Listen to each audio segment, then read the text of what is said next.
Postponing species हमारी होती है काउपी होती है और दूसरी कसावा होती है, ठीक है। स्टोमेटल कंडक्टेंस क्या होता है, कभी कभी है ना वो सब कभी कभी किससे ज़्यादा रिलेटेड होता है, सॉइल वाटर स्टेटस से।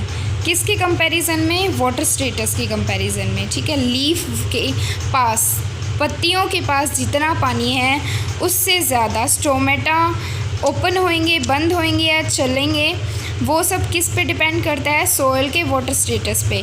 उसको लीफ के अंदर कितना पानी है कितना नहीं उससे कोई मतलब नहीं होता है। लेकिन अब यहाँ पे क्या आता है, जब सॉइल की बात हो रही है कि स्टोमेटा का कंडक्टेंस सॉइल के वाटर स्टेटस से इफेक्ट हो रहा है, तो सॉइल का जो वाटर है वो कौन लेता है, रूट सिस्टम। इसीलिए बोला कि प्लांट का कौन सा पार्ट यहाँ पे इफेक्ट होता है, रूट सिस्टम इफेक्ट होता है, ठीक है। स्टोमेटा का क्लोज होना may be caused by dehydrated root part, ठीक है।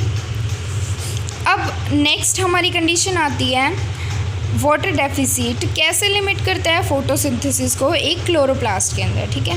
मतलब अब फोटोसिंथेसिस पे क्या इफेक्ट होता है क्या नहीं, तो इसके अंदर हम मेनली पढ़ेंगे, स्टोमेटा का कंडक्टेंस भी पढ़ेंगे और फोटोसिंथेसिस, दोनों चीज़ें ही हम साथ साथ पढ़ेंगे लगभग। इसमें क्या होता है, जो फोटोसिंथेसिस है वो फोटोसिंथेसिस का जो रेट है लीफ के अंदर वो कैसे एक्सप्रेस्ड होता है पर यूनिट लीफ एरिया, ठीक है, कि लीफ एरिया क्या है। अब देखो माइल्ड कंडीशन आती है, माइल्ड कंडीशन के अंदर जो फोटोसिंथेटिक रेट है वो कभी कभी ही रिस्पोंड करता है स्ट्रेस कंडीशन के अंदर। हल्का जब स्ट्रेस है उस टाइम पे फोटोसिंथेसिस जो रेट है वो कभी कभी अफेक्ट होता है, ठीक है। देन एक्सपांशन फैक्टर, अब लीफ का एक्सपांशन फैक्टर की कंपैरिजन में बताया इसने, ठीक है। क्यों, क्योंकि यहाँ पर क्या होता है, photosynthesis less sensitive to turgor, ठीक है। तो कुल मिला के हमने बात की कि माइल्ड स्ट्रेस के अंदर वो किस किस के ऊपर इफेक्ट करता है, एक तो लीफ की फोटोसिंथेसिस के ऊपर और एक स्टोमेटा की कंडक्टेंस के ऊपर। मैंने बताया जब फोटोसिंथेसिस का हम फैक्टर पढ़ेंगे कि कैसे वो इनहिबिट होता है, इनहिबिट नहीं होता है, mild condition stress, severe stress condition में कैसे क्या होता है, तो साथ में स्टोमेटल कंडक्टेंस का पॉइंट भी लेके चलेंगे।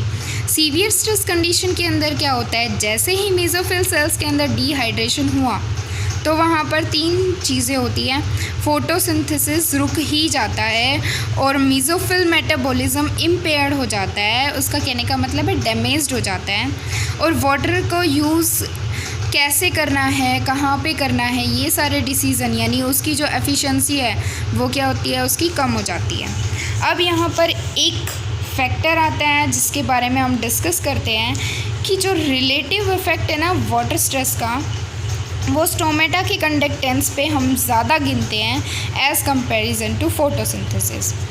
अब इसमें क्यों ऐसा, तो इसकी मतलब इस चीज़ की रेमेडी दी गई है कि स्टोमेटल कंडक्टेंस मतलब अफेक्ट और रिस्पॉन्स इन दोनों का, स्टोमेटल कंडक्टेंस का भी और फोटोसिंथेसिस का भी, वो रिलैक्स कर सकते हैं। मतलब कि इन सीवियर कंडीशंस के अंदर अगर स्टोमेटा क्लोज हो गया, फोटोसिंथेसिस भी रुक गया है, तो इसमें क्या करते हैं, लीफ को अगर हम हाई कंसंट्रेशन ऑफ CO2 से एक्सपोज कर दें तो ये इसका उपाय होता है कि जैसे ही ये कंडीशन आ रही है, वाटर स्ट्रेस आ रहा है प्लांट्स के ऊपर और उसने क्या किया है, स्टोमेटल कंडक्टेंस भी उसका बंद हो गया है और वहाँ पे फोटोसिंथेसिस भी अफेक्ट हुआ है, तो हम लीव्स को क्या करेंगे, हाई कंसंट्रेशन मतलब CO2 की सप्लाई दे देंगे, तो वहाँ पर क्या होगा, एक ये जो स्टोमेटल कंडक्टेंस वाला फैक्टर है वो तो बिल्कुल एलिमिनेट ही हो जाएगा, ठीक है।